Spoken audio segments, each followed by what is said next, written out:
Friends अभी हम कर रहे हैं 6th क्लास के लिए चैप्टर नंबर 1 के try these mathematics knowing our numbers chapter का नाम है और इसका ये ट्राई दीज है पेज नंबर 13 के ऊपर और 2 ट्राई दीज है। हम ये दोनों ट्राई दीज अभी करेंगे, ठीक है, 13 पेज के ऊपर। इस ट्राई दीज में क्या है देखिए और समझिए। How many milligrams make 1 kilogram, कितने मिलीग्राम्स मिलकर के 1 किलोग्राम बनाएंगे, हम ये करेंगे। फिर सेकंड क्वेश्चन है, एक बॉक्स है जिसके अंदर 2 लाख मेडिसिन टैबलेट्स है और हर एक टैबलेट का जो वेट है वो 20 mg है, 20 मिलीग्राम है। What is the total weight of all the tablets in the box in grams and in kilograms? अगर ये 20 मिलीग्राम की एक कैप्सूल है और ऐसी 2 लाख टैबलेट्स है तो आप इसका वेट बताएंगे उस बॉक्स के अंदर जिसमें ये रखी गई है, वो वेट ग्राम में कितना होगा और वही वेट किलोग्राम में कितना होगा, हमें ये बताना है। जो नेक्स्ट ट्राई दीजिए वो फिर बाद में पढ़ेंगे, समझेंगे कि क्या है। पहले हम इसको पहले कर लेते हैं।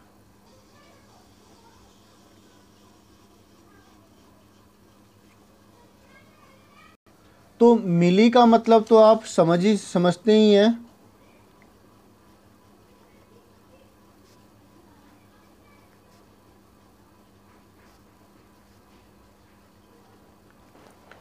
वन हमें मिलीग्राम से किलोग्राम की तरफ जाना है तो पहले मिलीग्राम से हम ग्राम की तरफ पहुंचते हैं।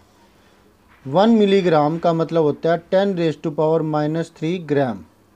इसका मतलब हुआ 1/10,000 ग्राम, ठीक। अब ग्राम से किलोग्राम में जाएंगे तो 1 किलोग्राम बराबर होता है, पता ही है आपको, सब्जियां वगैरह लेते हैं, कोई चीज़ लेते हैं वेट, तो 1 किलोग्राम 1000 ग्राम के बराबर होता है। 500 ग्राम, हाफ kg, आधा किलो, इसके बराबर होता है। तो अब हमें तो ग्राम को कन्वर्ट करना है किलोग्राम में, तो 1 ग्राम किसके बराबर होगा, 1000 मल्टीप्लाई में ये डिवाइड में आ जाएगा इसके, तो 1/1000 किलोग्राम के बराबर हुआ, ठीक है। अब ये वाली जो रिलेशन है वो हम यहाँ रखेंगे। तो 1 मिलीग्राम बराबर हमने अभी तक प्रूव किया कि 1/1000 ग्राम के होती है। अब ग्राम की वैल्यू ये है, ये हम रखेंगे 1/1000 ग्राम, ग्राम की वैल्यू ये 1/1000 किलोग्राम में, ठीक। 3 जीरो ये हो गई, 3 जीरो ये हो गई, तो कितना हो गया 1/10 लाख, 6 जीरो आ गई, 1/10 लाख किलोग्राम। और अगर इसे पावर के रूप में नोटिफाई करना चाहें तो 6 जीरो माइनस में आ जाएगी, ये 10⁻⁻6 kg की होती है। क्लियर है। इसका मतलब ये होगा कि 1 किलोग्राम में 10 लाख मिलीग्राम होते हैं, 10 लाख मिलीग्राम होते हैं, और 1 मिलीग्राम में 10⁻⁻6 किलोग्राम होते हैं। तो बड़ी वैल्यू हुई ना, इसका मतलब ये कन्वर्जन आपको समझ में आ गया होगा। नहीं, ये आपको लिखना होता है कि अगर मान लिया इसको मैं पहले इसको लिख देते हैं फ्रॉम 1, इसे 1 नाम दिया, इसको 2 नाम दिया, तो ये जो चीज़ आई है वो ऊपर से आई है और जो ये चीज़ आई है वो यहाँ से आई है। तो मैं यहाँ लिख सकता हूँ फ्रॉम 1 and 2, 1 व 2 से, ठीक है। ये चीज़ हमारी हुई है। रिलेशनशिप जब समझ में आएगी तो आप इसे अच्छे से कर पाएंगे। नेक्स्ट, स्टेटमेंट के सम से यूनिटरी मेथड का इस्तेमाल करेंगे।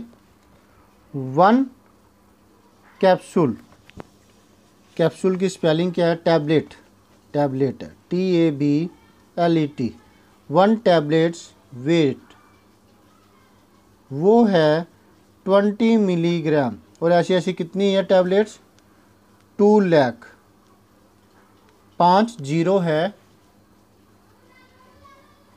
2 लाख टैबलेट्स वेट, तो 20 मल्टीप्लाई में 2 लाख, 1 2 3 4 5 जीरोज का थोड़ा ध्यान दीजिएगा, गलती ना हो जाए। 2 2 जा 4 और 5 जीरो यहाँ पे 1 जीरो, ये 6 जीरो हो गई। 1 2 3 4 5 6। अब आप ये देखिए कि ये मिलीग्राम में आई है, राइट।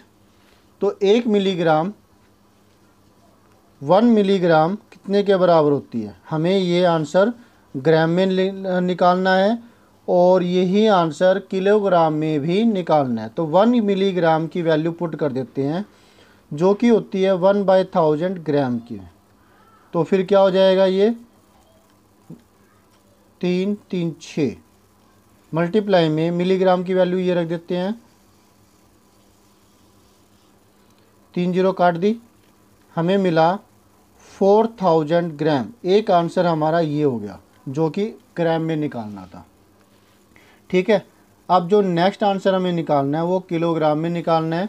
तो फिर 1, बिकॉज 1 ग्राम 1/1000 किलोग्राम के बराबर होता है। क्यों, ये निकाला था ना हमने कि 1 किलोग्राम 1000 ग्राम के बराबर होता है। तो 1 ग्राम कितने के बराबर होगा, ये 1000 जो है वो 1 के डिवाइड में चला जाएगा। तो ये आ गया, ये वैल्यू पुट करेंगे 1/1000 किलोग्राम, तो 4000 मल्टीप्लाई 1/1000, 3 जीरो कट जाएगी, बची खुची, पहले ये 3 कट गई और अब 3 यहाँ कट गई, तो 4 kg के बराबर, यानी कि 4 किलो का वेट होएगा। अगर 2 लाख टैबलेट साथ में उसके और भी चीज़ें होती है, वैसे वेट तो और भी बढ़ेगा, क्योंकि जिसमें वो कंटेनर है, जो पत्ते होते हैं उनका भी तो कुछ वेट होता है। तो 2 लाख टैबलेट का सिर्फ वेट 4 किलो होगा, अगर एक टैबलेट का वेट 20 mg है तो। क्लियर हुआ आपको, वेरी गुड।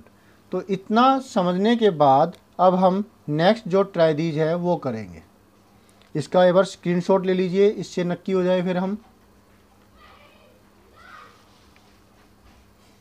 ओके, आप करते हैं नेक्स्ट ट्राइदीज, और वो क्या कहता है पहले सुन लेते हैं उसकी बात कि वो क्या कह रहा है हमें। हाँ, इसमें तो डिस्टेंस, ओहो काफ़ी लेंथी आ गया ये।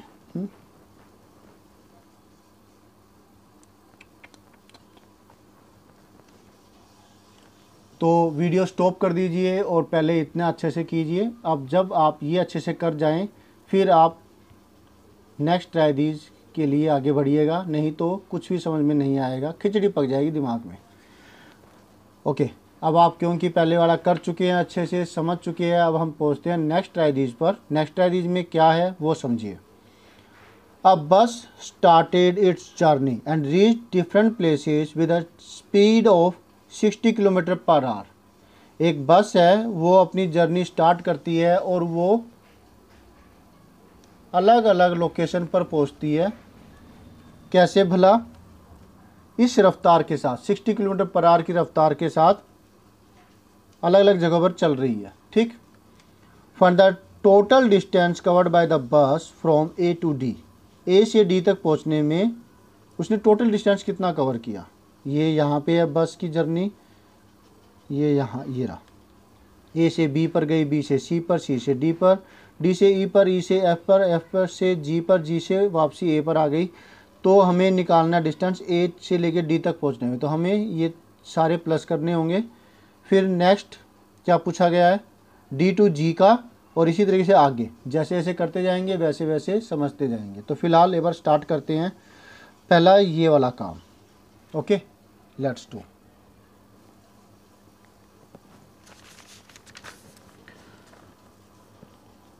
Solution,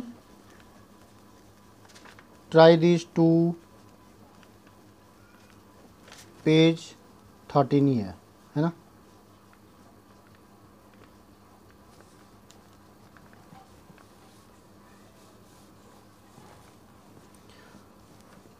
first part, total distance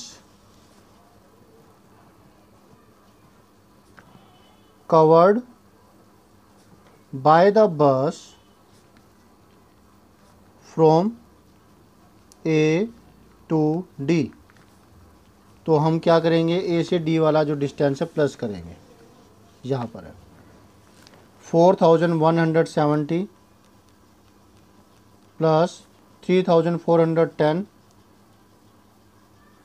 plus 2160, इन तीनों को प्लस करेंगे ए से लेकर के डी तक। ए से बी का डिस्टेंस ये है, बी से सी का डिस्टेंस ये है, सी से डी का डिस्टेंस ये है।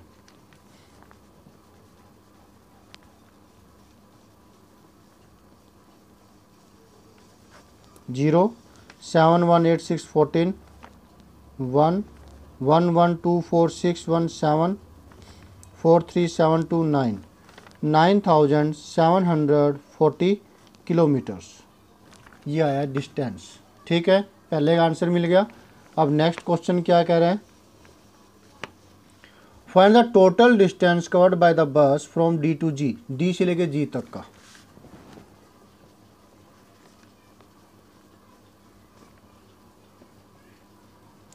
Total distance covered by the बस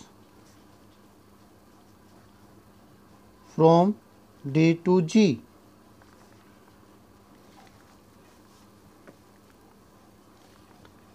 डी का ये है डी टू ई 8140, ई से एफ तक 4830, एफ से जी तक 2550। ये तीन डिस्टेंस थे, डी से ई से एफ, एफ से जी।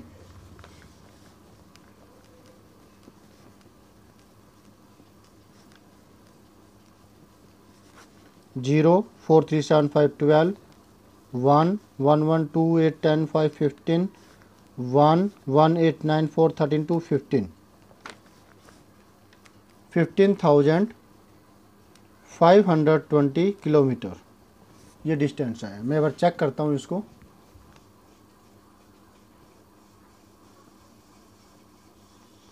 एक बार चेक कर लेना ज़रूरी होता है।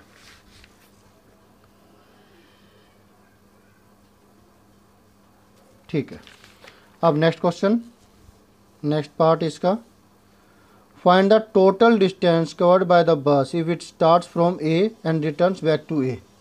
तो जी तक तो हमने निकाल ही लिया है ना, अब रह गया ये 1290, तो ये और प्लस कर देंगे इसमें और इसमें। टोटल डिस्टेंस कवर्ड बाय बस फ्रॉम ए टू बैक ए। तो इसमें हम जोड़ेंगे जो ए टू डी निकाला था 9740 किलोमीटर आया था, फिर डी से जी निकाला हमने ये 15,520, और फिर जी के बाद ए तक 1290।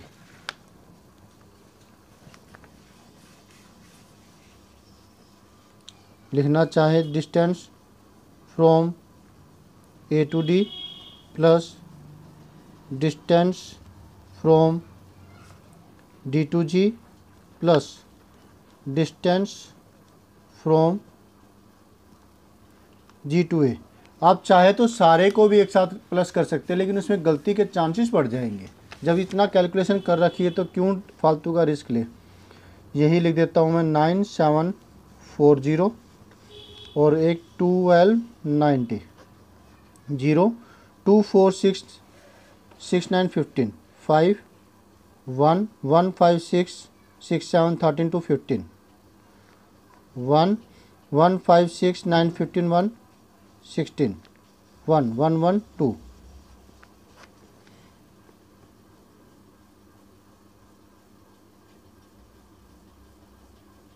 ठीक है, 26,520 550 किलोमीटर। वाह, इतनी ज़्यादा डिस्टेंस कवर किया है। बड़ी मेहनती बस है, और ड्राइवर कितना ज़्यादा मेहनती होगा, कितना स्टेमिना होगा उसे बैठे रहने के लिए, इतना चलाने के लिए। Very good. अच्छा, अब आगे, can you find the difference of distance from C to D and D to E. ओ, अब हमें यस तो कहना ही पड़ेगा, करना तो पड़ेगा। सी टू डी का निकालना पड़ेगा पहले, वो तो दे रखा है डी ई, तो स्टेटमेंट यही से उठा के लिखेंगे। Difference of distances from C to D and D to E is. तो सी टू डी और डी टू ई में ज़्यादा कौन है वो देखते हैं। सी टू डी का ये है और डी टू ई का ये है, तो ज़्यादा 8140 है। इसमें से 2160 माइनस करते हैं। 8140 2160 माइनस 0, 14 माइनस 6 8, 10 माइनस 1 9, 7 माइनस 2 5, क्योंकि इसने लिया था बोरो, ये वह खुद छोटा था। अरे गलती हो गई शायद, चलिए देखते हैं। इसने इससे बोरो, ये 0 हो गया था, इससे बोरो किया, तो अब इसको भी तो जरूरत पड़ेगी, तो ये इससे बोरो करेगा, ये 7 बन गया और ये 10 बन गया। ठीक है, तो ठीक है, कोई दिक्कत नहीं है। 0, 14 माइनस 6 8, 10 माइनस 1 9, 7 माइनस 2 5, 5980 किलोमीटर आया दोनों का डिफरेंस। Easy, good. अब है find out the time taken by the bus to reach. ओ, हमें टाइम निकालना है। टाइम निकालने के लिए चाहिए होता है डिस्टेंस और स्पीड। तो ये 5th पार्ट है, 5th का A part, because time is equal to होता है डिस्टेंस अपॉन में स्पीड। डिस्टेंस है ए के केस में ए टू बी,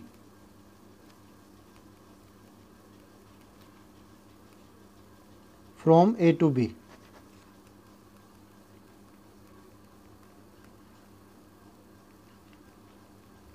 अपॉन में स्पीड। तो ए से बी तक 4170 है, अपॉन में स्पीड इसकी थी 60 किलोमीटर पर आवर। ठीक है, यहाँ हम स्टेटमेंट लिख सकते हैं, टाइम टेकन बाय बस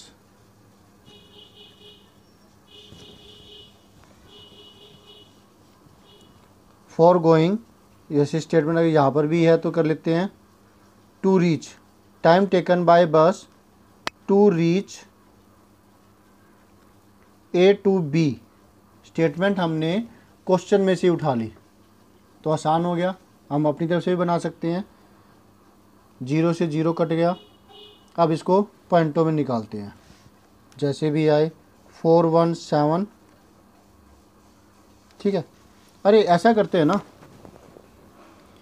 60 किलोमीटर पर आवर है, डिवाइड करते हैं। चलो, 0 तो कट गई, 6 आया, 6 5 जा 30, 6 6 जा 36, 6 7 जा 42, 6 6 जा 36, 11 माइनस 6 5, 3 बचा, 3 माइनस 3 0 7। ठीक है, गुड। तो फिर 6 9 जा 54, 69 आवर्स, और यहाँ 3 बचा है। ठीक है, 3/6, 3 से काटा हमने, 3 2 जा 1/2, 69 आवर्स 30 मिनट्स। 1/2 का मतलब कितना होता है, 1/2 आवर यानी 30 मिनट्स। तो ये आप वैसे कर सकते हैं कि 1/2, तो 1 को कन्वर्ट करेंगे, 1 आवर का मतलब 60 मिनट, और ये 2 है, 60/2 30 आएगा। ठीक है, तो ये कर दिया। अब मैं इसको नेक्स्ट पेज पे करता हूँ, C to D के लिए।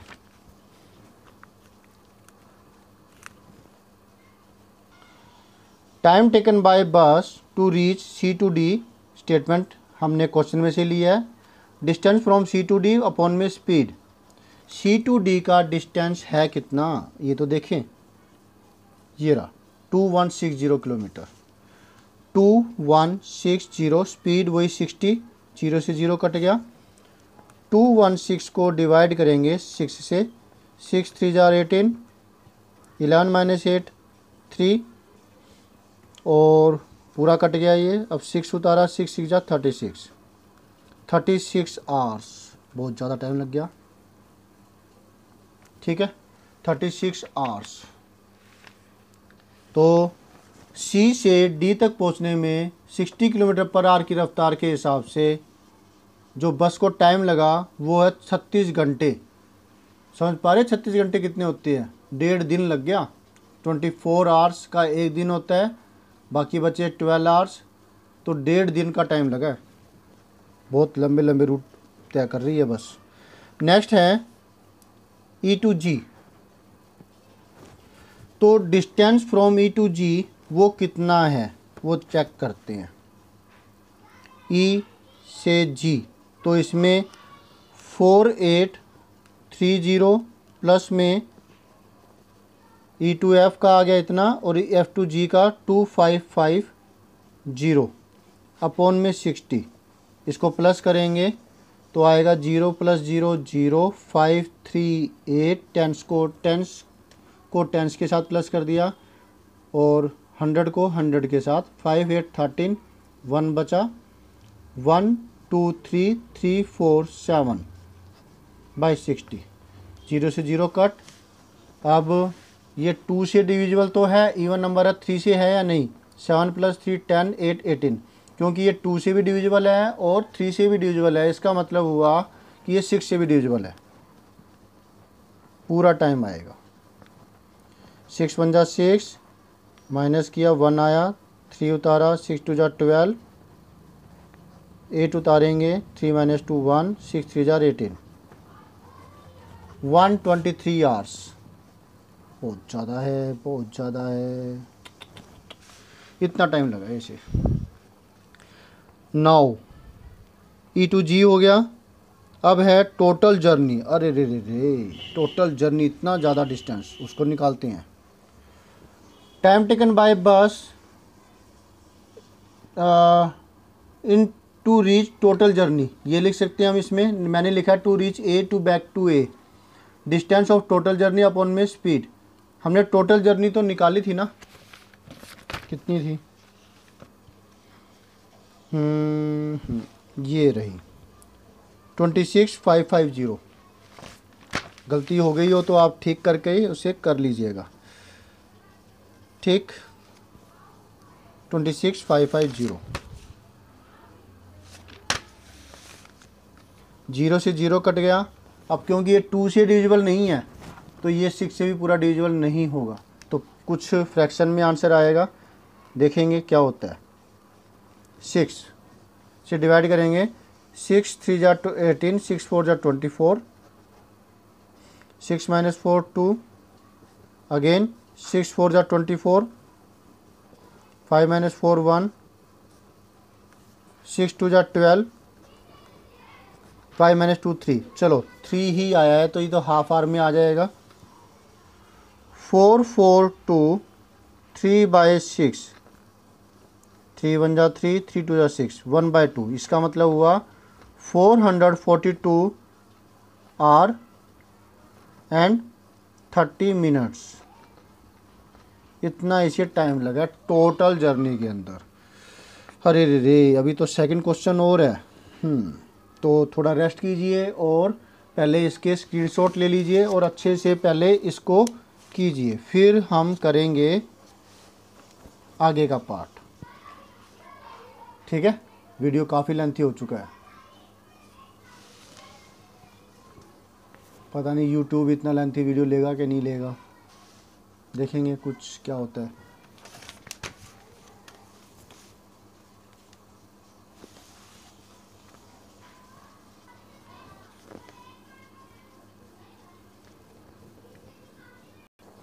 तो अब समझ लेते हैं, हमारे पास यहाँ पर रमन की शॉप है, यहाँ पे चीज़ें हैं और यहाँ पर है प्राइस पर केजी।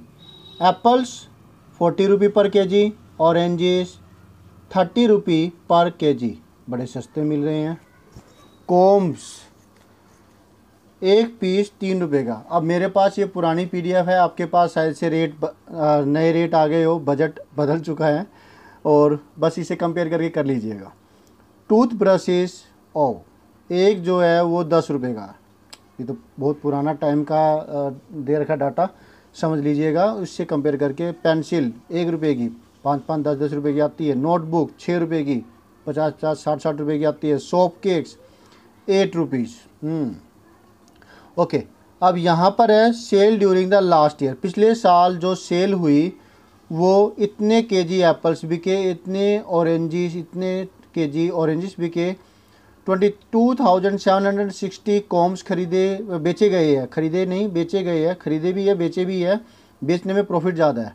टूथ ब्रशेस इतने 25,367, पेंसिल्स 38,530 बेची गई, और नोटबुक्स है वो 40,002 नोटबुक्स बेची गई है, और सोप केक्स 20,005 बेचे गए।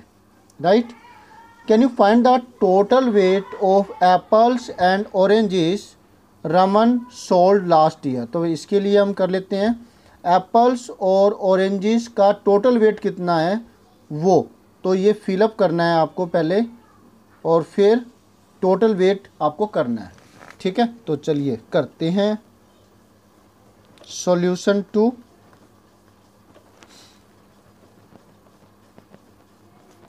Wait of apples is equal to, apples है 2,457 केजी, वेट ऑफ ऑरेंजेस वो है 3,004 केजी। तो टोटल वेट आप उसमें लिख लीजिएगा फिलअप के तौर पर, जहाँ पर है पहले फिलअप में अगर आपको मिलता है तो ये, फिर दूसरे में ये आप लिखेंगे यहाँ पर, और टोटल जो है वो करके लिख देंगे। 7,411 1,156 404 235 5,461 केजी। ठीक, ये हमारा हो गया answer. The total weight of oranges and apples, यहाँ पर फिर दोबारा से आपको ये लिखना है। Okay, now next part, B part. ये था ए पार्ट, अब B part. Can you find the total money Raman got by selling apples. क्या आप निकाल सकते हो कि रमन ने एप्पल्स बेच करके कितने रुपए कमाए होंगे। टोटल मनी कितनी उसे मिली होगी। कमाई का तो नहीं होगा, प्रॉफिट का पता लगे तो की बात है। तो फिलहाल प्रॉफिट लॉस का केस नहीं है। टोटल उसने कितने रुपए उसे मिले एप्पल्स बेच करके, जो ऊपर दे रखे हैं। एप्पल्स उसने बेचे थे इतना। कॉस्ट ऑफ 1 केजी एप्पल, उसकी कॉस्ट है, इसके हिसाब से ले रहा हूँ, आप इससे कंपेयर करके अपने और जो है वो निकाल लेना, चाहे 40 दे रखा हो चाहे 60 या कुछ भी। Cost of 1 KG apples ₹40। Cost of 2,457 KG apples, तो 40 × 2,457। मैं क्या करूँगा, सीधा 4 से मल्टीप्लाई कर देता हूँ, उसको पीछे एक 0 लगा देंगे। फिर 4 7 जा 28 2, 4 5 जा 20 22 22 2 2, 4 4 जा 16 16 and 2 18 8 1, 4 2 जा 8 8 1 9 9 8 2 8 और एक 0 ये वाली। इतने रुपए उसे मिले 98,280। ठीक, अब नेक्स्ट क्वेश्चन, ये बी पार्ट था, अब हम कर रहे हैं C part.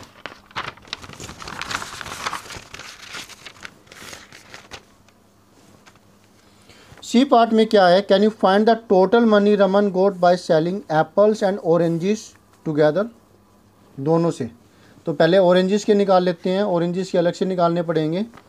Cost of 1 kg oranges, 1 kilo orange का जो कॉस्ट है वो यहाँ जो दे रखी है वो है ₹30। अगेन कहूँगा कंपेयर करके जो आपको दे रखी है वो निकाल लीजिएगा आप। तो बेचे कितने थे oranges, cost of 3004 kg oranges, 30 multiply 3004, 3 से मल्टीप्लाई कर देता हूँ इसको, 3 4 जा 12, 2 1, 3 0 जा 0 0 1 1, 3 0 जा 0, 3 3 जा 9, 9 0 1 2 और ये 0 पीछे लगा दी, इतनी 90,120। टोटल मनी, क्या नाम है उस बंदे का, Raman got by selling, statement यही से उठा लेता हूँ मैं सारी, एप्पल्स एंड ऑरेंजेस टुगेदर।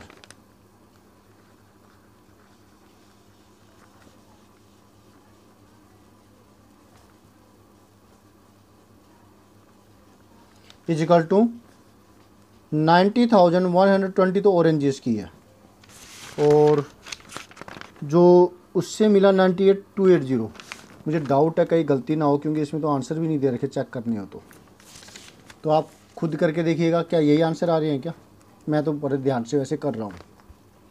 98,280 ये मिले थे एप्पल से, तो इन दोनों को ऐड करेंगे, 90,120, 98,280, 0 8 2 10, 1 1 1 2 2 4 8 9 9 18, ठीक है।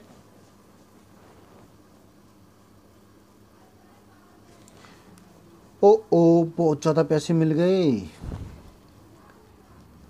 1,88,400 रुपीज़, इतने रुपीज़ का एक साल के अंदर उसको मिले इन दोनों आइटम को बेच करके। एप्पल्स और ऑरेंजेस एक साल में तो बन ही जाते हैं, हमें लगता है कि पता नहीं कितने हो गए, एक साल तो बहुत है नहीं। अब हम करने जा रहे हैं सी, जो है वो हमने कर लिया सॉल्यूशन, ये सी है सेकंड का। अब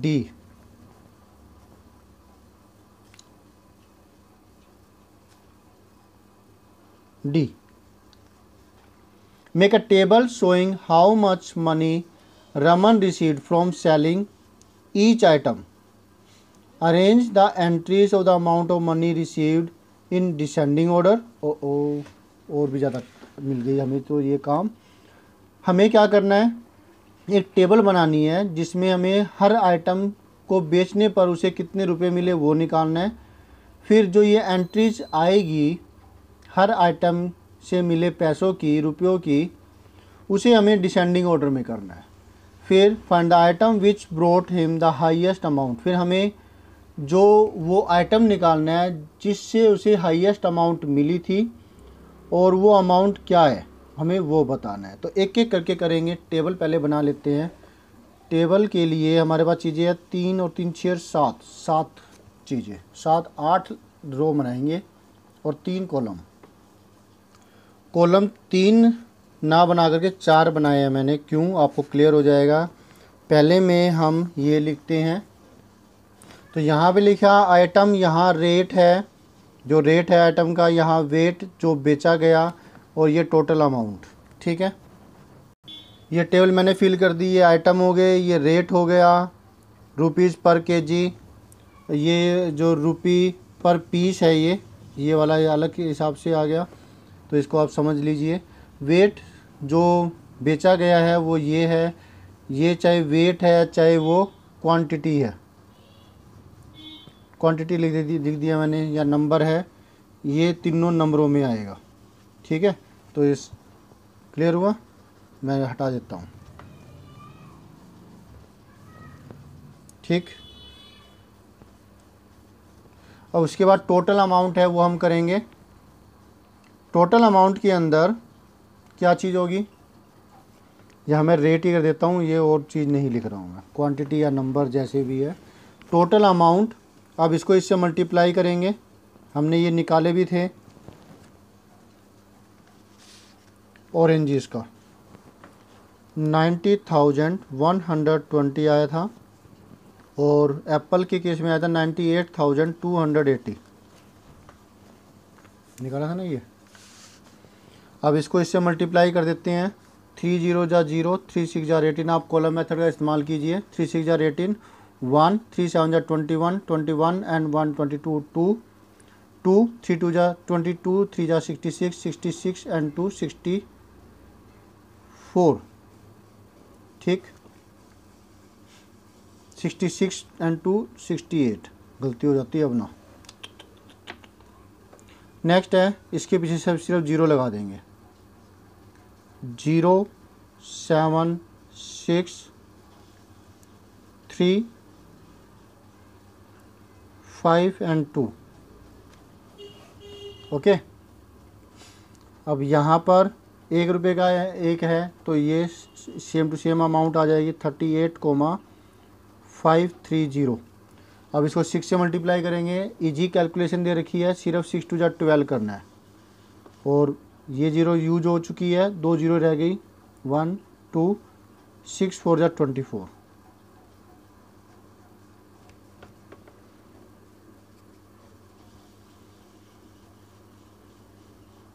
ठीक है। अब 8 से करेंगे इसको।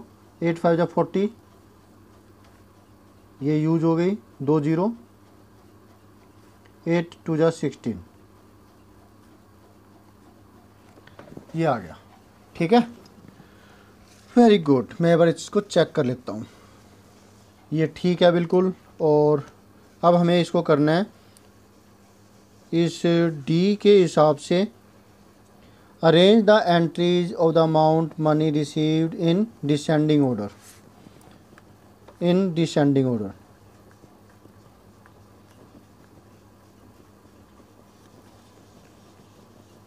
द अमाउंट, तो डिसेंडिंग ऑर्डर में सबसे पहले सबसे ज़्यादा आएगा। सबसे ज़्यादा है वो कौन सा है इनके अंदर, ये 6 डिजिट का है, 6 डिजिट का ये, 6 डिजिट का ये, तो सबसे ज़्यादा तो ये है। 25 2,53,670 सेमीकोलन। फिर ये 2,40,012, फिर ये 1,60,040, ये हो गई। अब हमारे पास 5 डिजिट की ये वैल्यूज है, इनमें सबसे ज़्यादा ये है 98,280। फिर ये अमाउंट है 90,120, फिर 68 वाली 68,280, ओके। अब रह गई ये सबसे लास्ट में 38,530। क्या किया हमने, सबसे पहले सबसे बड़ा नंबर देखा जो कि 6 डिजिट की थी, 1 2 3, ये 6 डिजिट की थी, जिनमें कंपेयर किया तो 25 सबसे बड़ा है 24 के मुकाबले में, जो लेफ्ट मोस्ट डिजिट हमने लिया। तो उसमें हमने 25 वाला लिख दिया, फिर 24 वाला लिख दिया, फिर ये 6 डिजिट का ये लिखा। फिर रह गई ये 5 डिजिट की, ये और ये, इनमें सबसे बड़ा नंबर है वो ये है, फिर ये और फिर ये, तो उसको हमने लिख दिया। तो ये था डिसेंडिंग ऑर्डर में लिखना, जो हमने कर दिया। ये टास्क पूरा हो गया। Arrange the entries of the amount of the money received in descending order. अब नेक्स्ट जो काम है हमें करना है, find the item which brought him the highest amount. Item का नाम लिखना है सिर्फ, ठीक है। यहाँ अलग से स्टेटमेंट लिखेंगे, the item which brought, statement वैसे उठा दी। कई बच्चे सिर्फ आंसर लिखते हैं, नहीं करो ऐसा, स्टेटमेंट लिख दो। Which brought him the highest amount,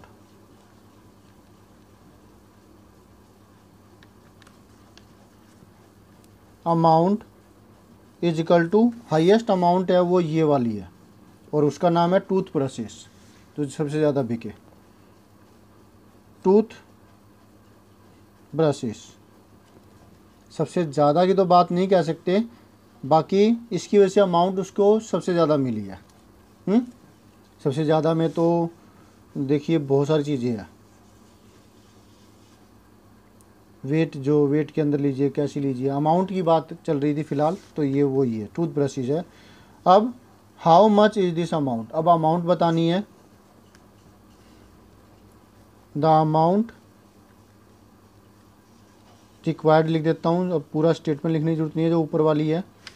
अब द अमाउंट रिक्वायर्ड वो है ये वाली 2,53,7,670 2,53,670। कॉन्ग्रेचुलेसन स्टूडेंट्स, हमने ये ट्राई दी जो इतना लेंथी था, कितना बोलना पड़ा, ये पूरा हो गया। मुझे लगा था कि पता नहीं कब पूरा होगा। तो इसका अब आप स्क्रीनशॉट ले लीजिए फटाफट से और इसको अच्छे से समझ करके कीजिएगा, ठीक है। पहले वालों के तो आपने स्क्रीनशॉट ले ही लिया है, और अब इसके ले लीजिए।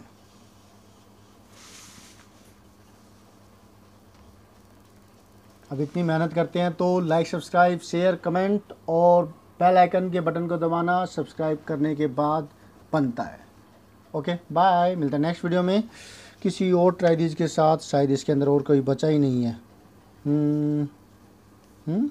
नहीं है, नहीं है, नहीं है। लो जी, ये आ गया है, ये करेंगे इसके बाद। बाय।